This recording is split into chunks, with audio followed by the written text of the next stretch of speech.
Hello everyone, it's Loza from the BakingMadGymAddict. Today I'm sharing a vegan meal prep session with you all. Let's kick off with this delicious nut roast pie. Now this one's not like other nut roasts that you would have seen. This one's a bit special because I put it in a sweet potato casing and I also made a pretty green heart out of some garden peas. But wait, there's more. I also made a hidden compartment of spinach inside too. So this little beauty is a really delicious hearty recipe and it actually tastes filling and meaty even though there's no meat inside it. First of all, I'm going to peel and slice up 2 sweet potatoes. Once I've chopped them up into smaller chunks, I pulse handfuls of the raw sweet potato in my Vitamix blender so that it gets all shredded up. If you don't have a blender like this one, use a food processor. If you don't have a food processor, then lucky you because you will get a nice wee bicep workout grating the sweet potato with a cheese grater. Once the sweet potato is shredded, I'm going to take a cake tin, cover it in parchment paper and spray it with some coconut oil. Next, I'm going to press the sweet potato down onto the base of the pan and all the way around the sides like this. Then I'm going to bake the sweet potato casing in the oven for about 30 minutes. While that's happening, I'm going to prep the nut roast. Instead of meat, I'm going to use pecans, walnuts, onions and mushrooms. I use my trusty Vitamix to firstly grind up the nuts until it looks like this. You can substitute the pecans and walnuts with other nuts if you fancy. Next, I'm going to take a chopped up onion and then pulse it about until it gets smushed up too. And then lastly, I'm going to take small batches of mushrooms and pulse them up until they're all bashed up. Then I'm going to chuck the pecans, the walnuts, the onions and mushrooms into a big bowl, and then I'm going to grab some hoisin sauce which you can find in your local Chinese supermarket. Most varieties of hoisin sauce are vegan friendly because they're made out of soybeans, chili and garlic, but check your labels just to make sure. It adds a really nice sweet and salty flavour to your recipes and it's pretty tasty in a vegetarian stir fry too. I'm also going to put in some Bragg's liquid aminos which I buy from iHerb.com. Use my discount code SBC515 if you're going to go shopping on that website for the first time to get some money off your first order. If you don't have liquid aminos, feel free to use soy sauce instead. I'm also going to use a couple of teaspoons of garlic paste and ginger paste for extra flavour to my nut loaf. Once that's all mixed up, you're going to fill your sweet potato case with the mixture. If you're a bit of a sneaky sneakster like me, you can make a secret surprise passage inside your pie with baby spinach. Shh, no one will ever know.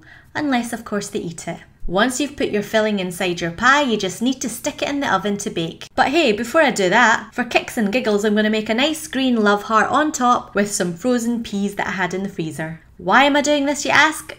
Cause maybe I need to get out more. Once that bad boy's in your oven, forget about it for about 40 minutes. Keep watching until the end of the video to watch me slice it open. Your nut roast will last 5 days in the fridge and you can freeze it for up to 3 months. Moving on to my next recipe, I'm going to make some coconut sticky black rice with fruit. This recipe is really versatile because you can have it as a breakfast, a snack, or even as a dessert. Fruit is really yummy, but adding some black sticky rice really bulks up the fruit to make it into a meal and will leave your belly feeling nice and full. I got sent some rice recently from the lovely people at Forbidden Foods. They make red rice, green rice, and lots of other different colours of rice. Today, I've actually got quite a multiracial looking trio of rice packets because I've got some black rice, brown rice, and white rice. I threw 1 cup of black rice into a heavy base saucepan along with 3 cups of water and some salt. I bring that to the boil and then simmer it on low for 45 minutes with the lid on top. Remember to stir your rice every so often so it doesn't stick to the bottom of the pan. Once the rice gets stickier in texture, I add in some coconut milk and some rice malt syrup and bring the rice to the boil again. Once it reaches bubbling point, I reduce it to low and simmer for a bit longer until the rice mixture becomes a bit thicker and then you're done. I tasted some straight out of the pan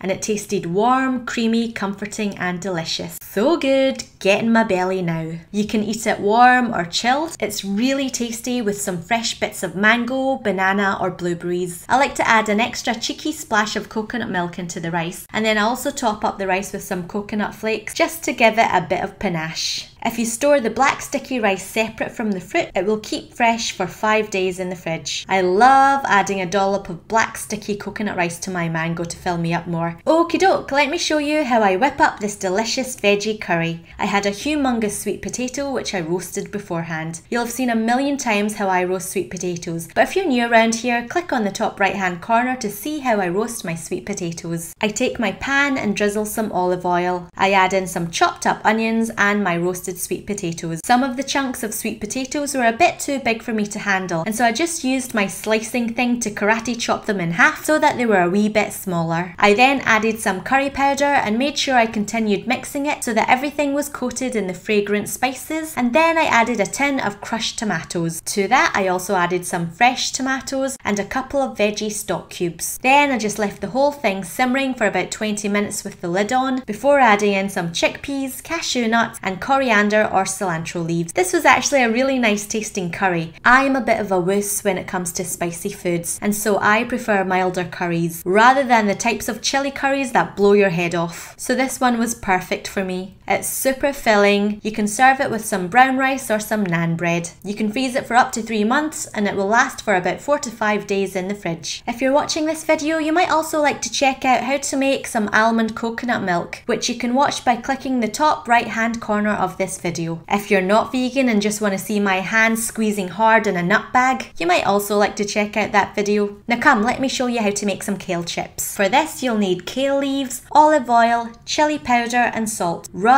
and massage the oil into the leaves of the kale and then lay them out on a tray lined with baking paper. Make sure that your leaves are in a single layer, because if you clump them all together too much, they might end up soggy, which is not what you want. The ideal kale chip is evenly baked and a wee bit crispy, so make sure you give them enough space. Season your kale leaves well with salt and chili powder and then pop the leaves into the oven to bake for about 25 minutes at 300 degrees Fahrenheit or 150 degrees Celsius. Give them an extra 5 minutes once they're out the oven just to let them crisp and firm up even more. And there you go, you have the perfect movie snack. I blended some sunflower seeds, some nutritional yeast flakes and salt to make a really fine powdered topping which looks like this. I call this my secret superfood sprinkle because it's just packed full of goodness and flavour. You can buy nutritional yeast flakes from iherb.com and it adds a really delicious, nutty, cheesy, creamy taste to your food. You can sprinkle the powder onto some homemade popcorn, or you can do what I did here. I grabbed a packet of Soba Noodles, which is a thin noodle made from buckwheat. You can buy Soba Noodles in your local Chinese supermarket or on iherb.com. It takes a couple of moments to cook in a pan of hot boiling water, which makes it a really handy fast dinner idea. For this yummy soba noodle dish, you'll need to stir fry some chopped up pieces of onion. Here I am using some homemade kale pesto. If you need the recipe for this pesto, check out the link in the top right hand corner of this video. I mix the soba noodles into the kale pesto and add in some of the cooked onions from earlier and some bits of sweet corn. Then it's just a matter of plopping your noodles into a bowl and then sprinkle some of the nutritional yeast topping which I made earlier for an extra hit of tastiness. This was super delicious and dinner was ready in under 15 minutes because I'd already prepped the kale pesto and the superfood sprinkle beforehand. Alrighty, before I go I'm going to show you some footage of me slicing up the nut roast. Whoops-a-daisies. Because I create a lot of recipes myself, sometimes they work and sometimes not so much. I really hope I could have created a pie which was a wee bit more secure, but when I chopped this open, the sweet potato crust kinda just crumbled off. My husband said it kinda looked like a flower opening up its petals, but I think he was just being kind. Despite the look of the nut loaf, however, we both agreed that it tasted amazing. If you fancy making a delicious but structurally unsound nut loaf, definitely give it a go because the recipe's below. Despite looking a bit ugly, it actually tasted great. So that concludes another vegan meal prep video. Subscribe to my channel if you haven't already, like the video and leave me a wee comment if you really want to make my day. Stalk me on Facebook and Instagram to get to know me better, and I'll see you all soon. Happy food prepping everyone, bye!